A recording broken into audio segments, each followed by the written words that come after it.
Muito bem, muito bem. Começando direito, vamos começar mais uma semana neste nosso encontro às segundas-feiras, 7h30 da manhã. Para começarmos direito, começarmos falando sobre atualidades envolvendo o mundo jurídico, tanto para profissionais do direito, advogados, juízes, membros do Ministério Público, defensores públicos, mas também para a sociedade em geral, comunidade em geral. Muitas vezes os temas vão dizer respeito a você, a sua vida pessoal. E, de fato, o tema de hoje tem essa pegada, né? Essa pegada aí de dialogar com a comunidade de um modo geral, não apenas a comunidade jurídica, já que a gente vai falar de uma coisa que pode afetar a qualquer um que, tendo um bem imóvel, pretenda vender esse bem imóvel e realizar aí eventualmente um ganho de capital. Bom dia, Arthur Arruda, meu irmão, beleza? Grande Arthur Arruda. Olha, conheci o Arthur tem muito tempo nas salas de aula, nas salas de professores, dando aula. Nós trabalhamos em uma universidade privada aqui no Rio de Janeiro, depois fomos trabalhar juntos na UFRJ. Grande cara, grande figura. Gisele, muito bom dia. Fabiana. É isso aí, galera. Vamos começar, né? O Arthur tá rindo porque faz tempo pra caramba, mas é verdade, cara. Faz tempo a beça. Vamos falar sobre compra e venda de imóvel. Lei 14.973 de 24, uma lei recém, né, publicada, em setembro deste ano, e que promete... Bom dia, Simone. Maravilha. Ih, rapaz, aqui apareceu Cason Lunar, é isso? Eu não sei se eu entendi corretamente aqui. Acho que é isso. Cason Lunardi, talvez. Bom dia. Vamos lá.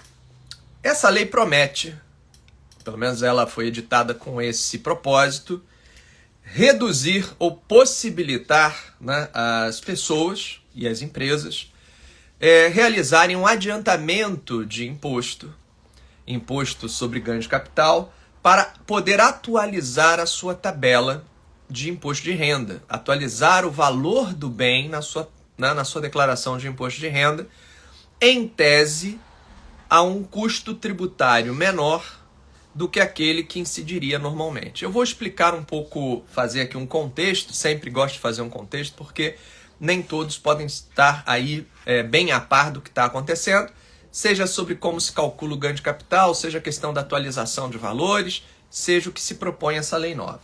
Então vamos fazer aqui um contexto. Primeiro eu queria falar um pouco com você que é advogado e que ou está começando ou está no momento de carreira em que você está querendo aí subir alguns degraus dessa visibilidade de mercado, atuando com negócios, atuando com contratos, atuando com operações econômicas, com direito imobiliário, que seja.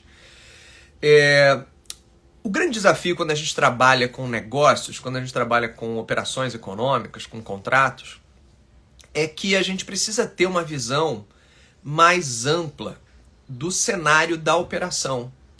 Não dá para apenas fazermos um olhar vertical sobre o instrumento contratual, apenas um olhar aprofundado sobre cláusulas e condições. Isso também, evidentemente, será exigido. Isso também será importante. Mas a gente precisa antes ter uma visão macro da operação econômica que vai ser realizada. Porque toda operação econômica tem impactos que vão além dos efeitos das cláusulas do contrato. E um desses impactos é o impacto tributário, né? Quantas vezes uma operação contratual mal escolhida vai impactar no seu cliente ou em você mesmo, se você é o agente econômico, vai impactar num custo muito maior do que aquele que poderia ter sido por um outro caminho contratual. Então, muitas vezes, a escolha do contrato significa ter um custo muito maior ou muito menor para a mesma finalidade no fim da história, né? Com o mesmo resultado pretendido no fim da história. Então, muitas vezes o que se quer alcançar no fim da jornada daquela operação econômica, pode ser alcançada por instrumentos contratuais distintos com impactos tributários diferentes. E o custo da operação pode ser muito maior de um jeito do que de outro. Então, o advogado que se dispõe a assessorar os seus clientes, a atuar de maneira estratégica e diferenciada no mercado, com operações econômicas, com contratos, com negócios, tem que ter essa visão mais ampla. Ah, André, então eu tenho que me tornar um tributarista? Não, você não precisa se tornar um tributarista, mas você tem que ter um olhar mais atento para as questões tributárias e ter uma rede de apoio, uma comunidade, um sócio, um parceiro comercial, uma rede onde você possa trocar ideias antes de levar a cabo a operação econômica, para poder ver se aquela operação não representa uma armadilha que vai trazer para o seu cliente, sim, o resultado de negócio que ele está buscando, mas às vezes com um custo tão mais alto que isso, ao invés de impulsionar a tua carreira, te difama.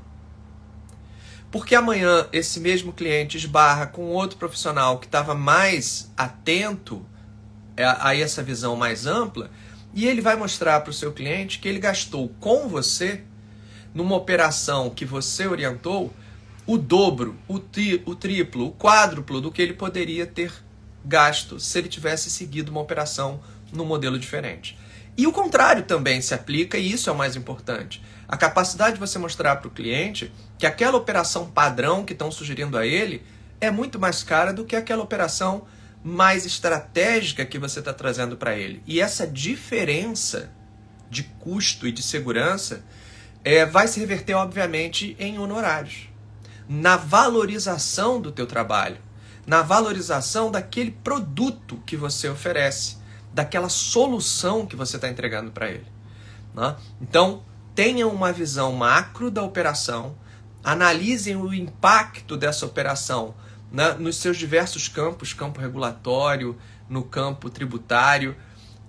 Tenha uma rede de apoio para você poder tirar algumas dúvidas sobre aquela operação antes de levá-la adiante, já que não necessariamente somos tributaristas, né, conhecedores profundos do direito tributário. Então tem essa rede de apoio, perdão. E aí então sugira soluções que se mostrem de fato as mais eficientes. Mas voltando ao tema então da nossa live, vamos trabalhar essa questão aqui da alienação de bens e direitos e ganho de capital. Gente, o que acontece? Até os anos de 1990, até a década de 1990, quando veio o Plano Real, nós já tínhamos a questão do imposto de renda sobre ganho de capital na venda de bens e direitos. Então, quando você vendia um bem com lucro, você já era tributado sobre esse lucro. Essa tributação já existia. A diferença é que até a década de 1990 havia uma questão que era a atualização do valor dos bens automaticamente. Então a gente fazia a declaração de imposto de renda, lançava lá o imóvel, ou enfim, o bem ou o direito. Eu vou trabalhar aqui com o imóvel porque é a nossa questão. Eu lançava lá o bem imóvel adquirido, colocava esse bem imóvel, valor de aquisição, convertia por um fator multiplicador, né, que era um indexador da época, e esse bem ficava na minha declaração de imposto de renda sendo atualizado constantemente, de forma automática. Porque como a legislação do imposto de renda permitia que eu indexasse o valor de aquisição do meu imóvel por um certo fator de correção, a cada período esse meu imóvel ia sendo reajustado. O valor de aquisição desse meu imóvel ia sendo reajustado. Ou seja, compensava a inflação. Vamos lembrar que a jurisprudência brasileira sempre considerou a correção monetária como apenas uma reposição do valor da moeda, e não como um lucro, não como um plus. São diversas as decisões dos nossos tribunais que usam exatamente a expressão que a correção monetária não é um plus, a correção monetária não é um acréscimo real. Ela é apenas uma reposição do valor da moeda. Beleza. Só que quando chegamos na década de 1990, com o advento do Plano Real, isso se modificou. A legislação desindexou a economia. E nessa desindexação da economia, desindexou a declaração de imposto de renda. Isso gerou um congelamento do valor de aquisição dos bens e direitos. Então, aquele imóvel que eu havia adquirido e cujo preço de aquisição vinha sendo reajustado, congelou. Não, ficou congelado. E aí, gente, na medida em que houve esse congelamento no valor de aquisição lá em 1995, de lá para cá, a correção natural do dinheiro no mercado passou a ser tributada como lucro imobiliário. Então, se você adquiriu um imóvel há 10, 15, 20 anos atrás, o valor que você pagou por esse imóvel, obviamente, ele ficou desvalorizado no tempo. E esse imóvel hoje, obviamente, ele vai ter um valor de venda maior. 20 anos depois, a própria questão da inflação, eu não estou falando aqui de ganho real acima da inflação, a própria questão da inflação vai fazer com que o valor de venda desse imóvel seja maior do que o valor histórico de aquisição. Só que a legislação passou a tratar essa correção monetária como lucro. Mesmo que na prática não tenha dado lucro. Mesmo que na prática a operação tenha ficado abaixo da inflação, ainda assim, qualquer parcela de correção que tenha tido no tempo vai ser tributado como ganho de capital. E esse ganho de capital ele é tributado numa alíquota progressiva, que vai de 15%, é a alíquota mínima, 15%, sobre a diferença entre o valor histórico de aquisição e o valor pelo qual esse bem está sendo alienado, 15%, e vai até 22,5%. Então, de acordo com esse ganho, de acordo com essa diferença entre o valor por quanto eu comprei e o valor por quanto eu estou alienando, dependendo de quanto seja esse ganho, eu vou ter essa alíquota progressiva de 15 até 22. Eu vou trabalhar aqui com 15 porque é a realidade da grande maioria das operações. Porque até 5 milhões de diferença, de ganho, a gente fica na alíquota de 15. E depois tem a progressão que vai até 22,5, né, conforme as faixas de ganho de capital. Então vou ficar aqui, por exemplo, naquilo que é a maioria das operações, 15%. Pois bem, eu peguei aqui para estabelecer uma ideia, né, do que seria isso, né, do que seria esse ganho de capital. Eu trabalhei aqui com uma ideia de um imóvel adquirido 15 anos atrás. E eu vou explicar por que eu estou usando 15 anos. É porque essa lei nova, agora de setembro, ela usa esse lapso temporal de 15 anos. Ok? Ela usa também esse lapso temporal de 15 anos. Jorge, não. As pessoas jurídicas não estão sujeitas a essa mesma alíquota. Essas alíquotas progressivas de 15 a 22,5 são para pessoas físicas. No caso das pessoas jurídicas, a tributação ela é diferente. A tributação para pessoa jurídica vai depender do objeto social que ela desenvolve. Se a pessoa jurídica é uma empresa imobiliária, do mercado imobiliário, ela pode ser uma incorporadora, uma construtora, uma administradora de bens imóveis, uma corretora, enfim. Se ela tem no seu objeto a atividade imobiliária, e aí o imóvel faz parte da sua operação econômica, a tributação vai ficar ali, eu estou arredondando aqui, entre 6% e 7% sobre o valor da transação. Mas aí a gente está falando de 6% a 7% sobre o valor da transação, tratando o valor integral da venda como lucro, tá? Então, não importa por quanto eu adquiri, se eu estou trabalhando no lucro presumido, eu vou presumir que o valor inteiro da venda, ele vai servir de base de cálculo para o cálculo dessa tributação. E aí eu vou ter ali entre 6% e 7%, então numa venda de 1 milhão vai dar mais ou menos uns 70 mil. Mas se esse imóvel não é operacional, se ele é um imóvel que foi adquirido por uma pessoa jurídica que tem uma atividade econômica distinta da imobiliária, aí essa tributação pode ser muito mais alta, ela pode ultrapassar os 30%. Né? Então isso tem que ser avaliado com muito critério quando se trata de pessoa jurídica. Eu vou focar aqui mais na pessoa física, porque a pessoa física é mais linear. Então, para uma live mais curta, fica mais fácil da gente estabelecer. Mas quem tiver com dúvida de pessoa jurídica, me manda no direct ou comenta aqui embaixo dessa live e ela vai ficar, né, publicada. E aí eu vou respondendo ao longo, tá certo? Vocês me mandam e eu vou aí tirando as dúvidas, tá? Aqui no tempo da nossa live eu vou focar mais na pessoa física do que na jurídica, beleza? E aí na pessoa física, como eu disse, a alíquota base de 15% e vai progressivamente subindo até 22,5%, sendo que esses 15% a gente vai trabalhar considerando um lucro de até 5 milhões. E aí eu peguei aqui um exemplo de um imóvel que tivesse sido adquirido há 15 anos atrás, então em setembro de 2009. Então imaginemos que eu, André, comprei um imóvel em setembro de 2009 e o valor de compra, o valor de aquisição desse imóvel foi 500 mil reais. Então, ao invés de eu pegar esse capital e aplicar em outros investimentos, eu comprei um imóvel. Pode ter sido por uma finalidade de moradia, pode ter sido por uma finalidade de investimento, pode ter sido um imóvel comercial, não vou entrar aqui nesse mérito por enquanto. Comprei lá esse imóvel, 500 mil reais.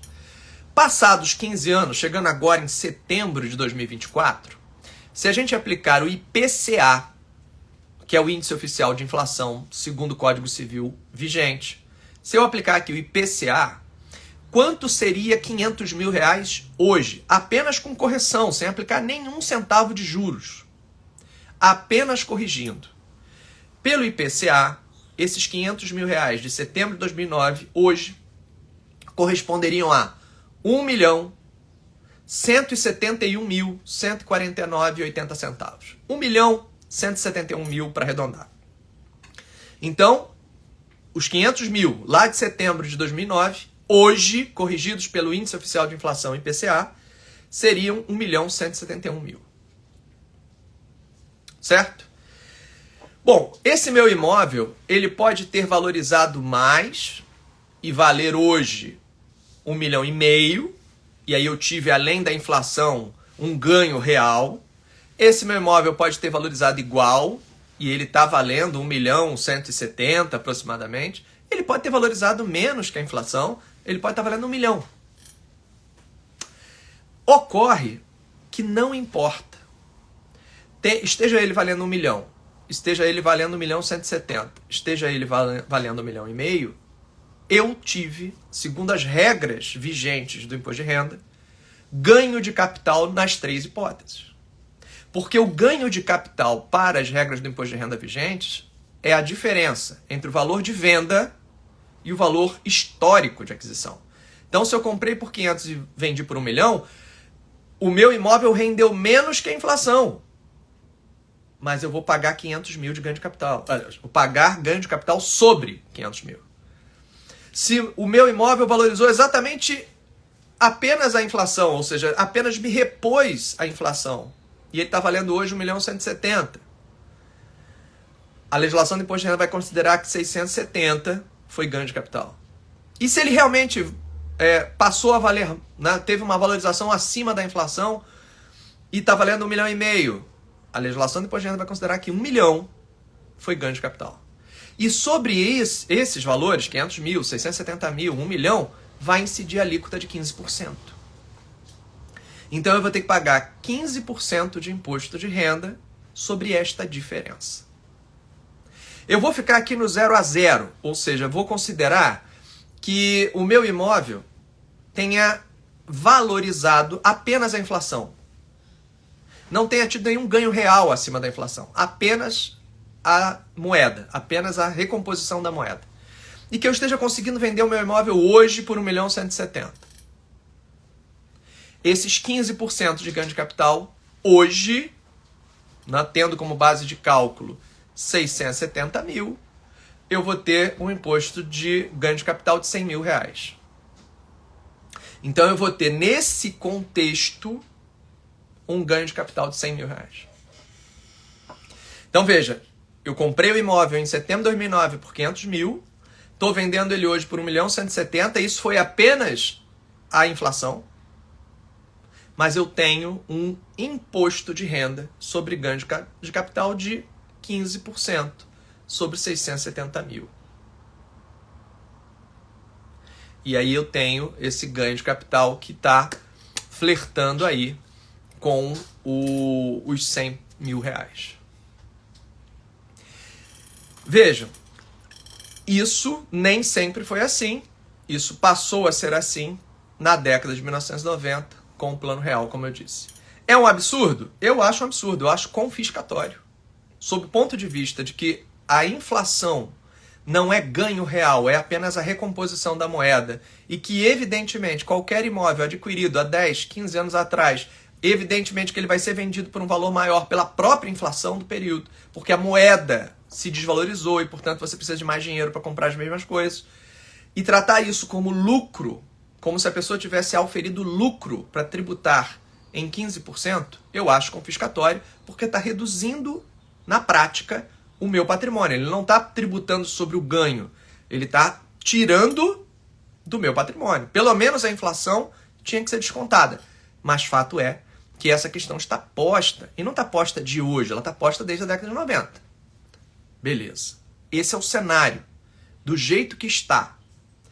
Ah, André, mas existem hipóteses em que eu consigo ficar isento desse ganho de capital? Existe.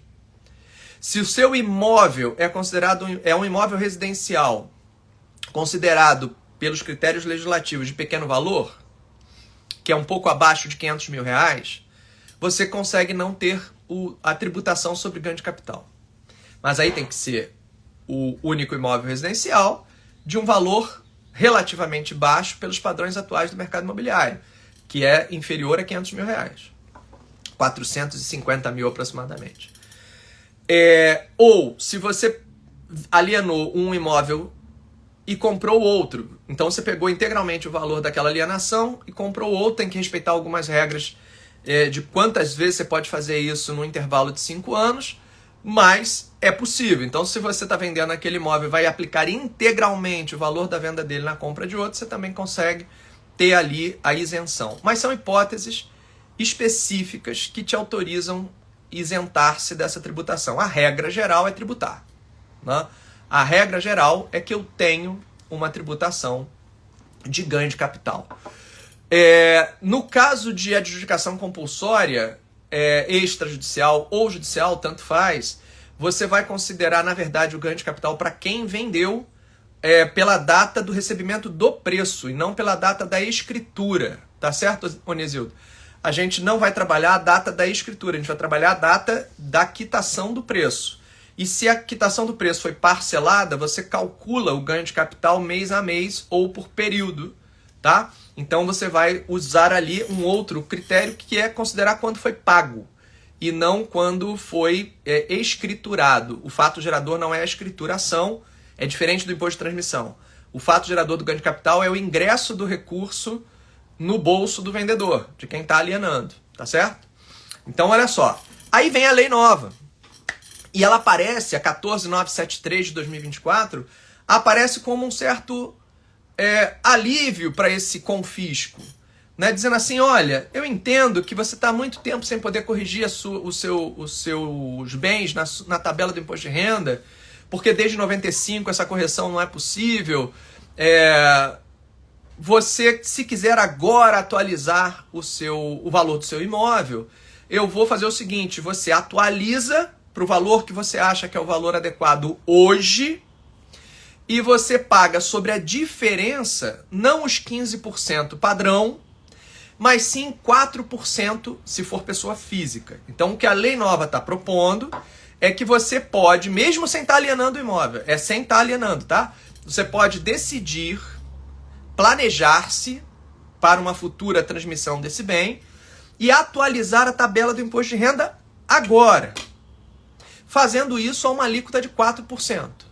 Gente, no meu exemplo, em que você comprou o imóvel a R$500 mil em 2009, e hoje esse imóvel está valendo 1.170.000, e você teria ali um imposto de aproximadamente 100 mil para pagar. Se você opta por essa lei nova, 14.973, você mesmo sem estar alienando bem, você vai lá na tua declaração de imposto de renda e atualiza o valor histórico do seu imóvel para 1.170.000, você vai pagar 26 mil. Então, ao invés de pagar os 100 mil, você vai pagar 26 mil.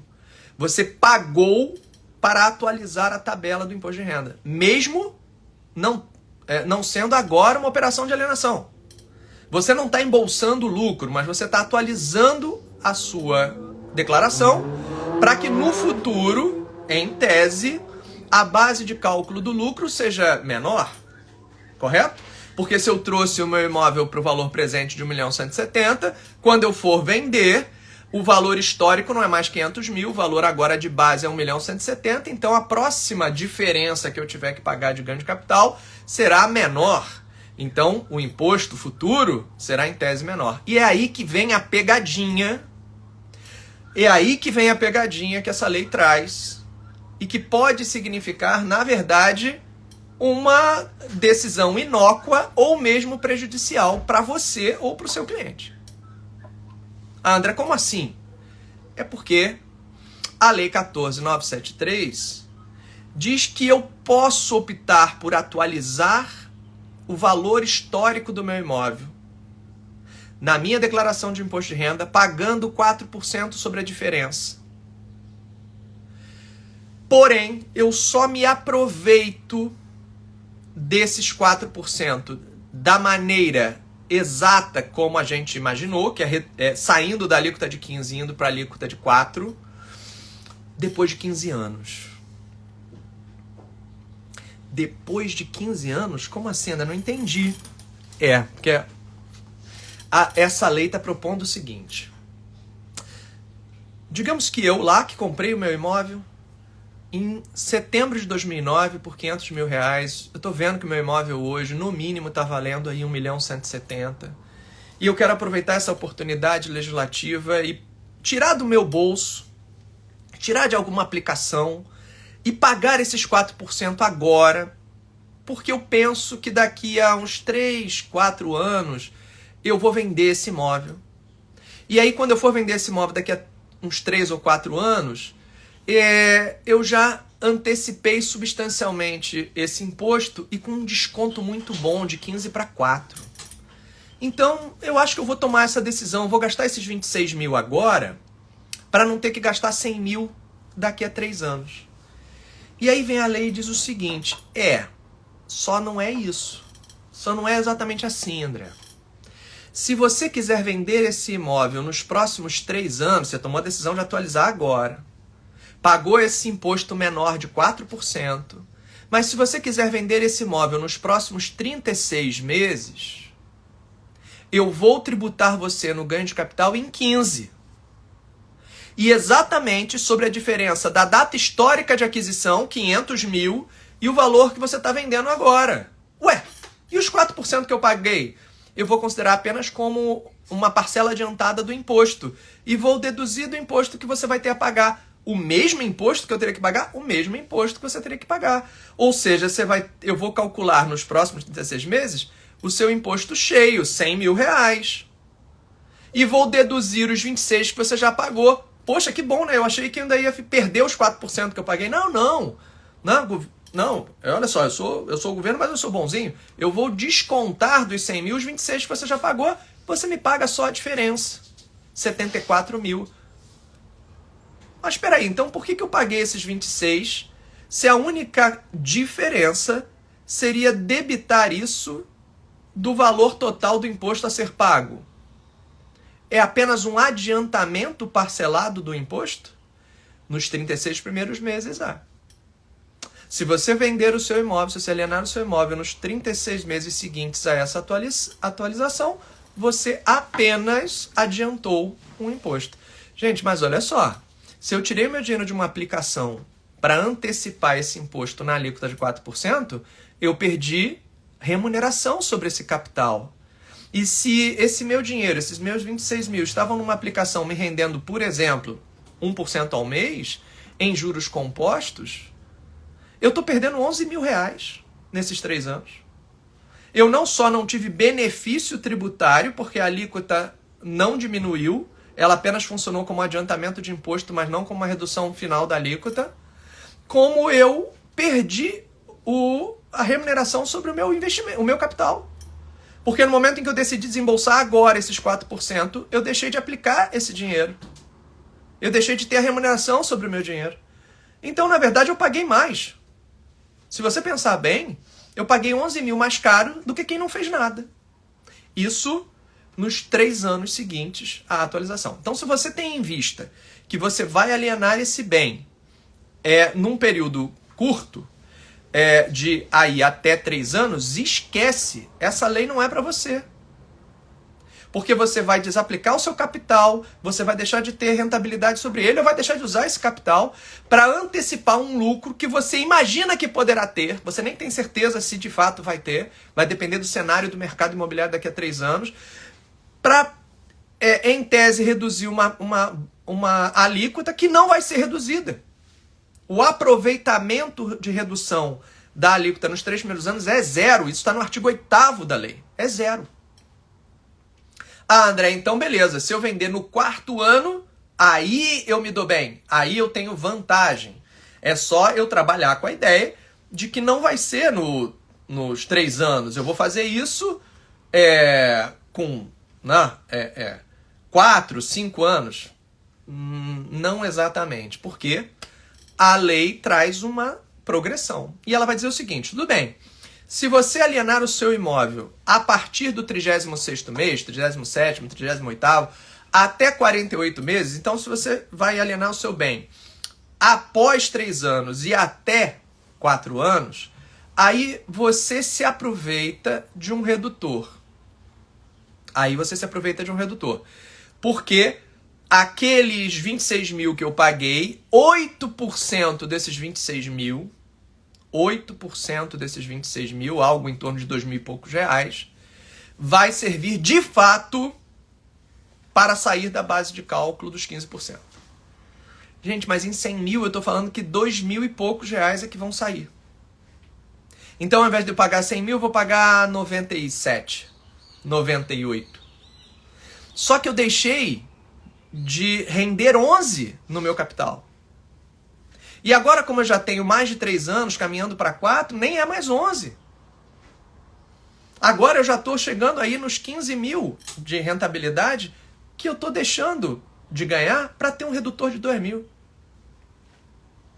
E aí ele fala, mas depois de 4 anos e até 5, você aproveita 16 dos 4% que você pagou.